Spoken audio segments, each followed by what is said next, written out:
Barry Keoghan talks about his battle with addiction after the deaths of his parents. Barry Keoghan is thinking back on the things that shaped him into the person he is now. The actor from Saltburn, who was just a little boy when his parents' struggles with addiction ended, is sharing his own story. Barry recently told Hollywood Authentic about his mother Debbie, who died when he was 12, saying, "I lost my mum to it and my father passed away as a result of similar. I lost a cousin and 2 uncles to drugs. That should be sufficient to say, all right, I'm f-ked if I dabble here," he said. However, your curiosity is a strong asset.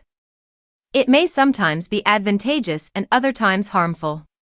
In my case, it was harmful. Barry recalls his upbringing in his hometown of Dublin with regret. When we were kids here, I remember hearing my mom scream through the letterbox as she battles addiction, while she's trying to find money to score, he said. The mother of the Dunkirk star fought a heroin addiction until her death in 2003 after a stint in treatment. He stated that he and his brother, Eric Keoghan, were inseparable at the time and that they were just instructed to remain in bed. We were not to approach her and give her a hug. Barry lived with his nanny, Patty, after spending the remainder of his youth in and out of foster homes when his mother passed away.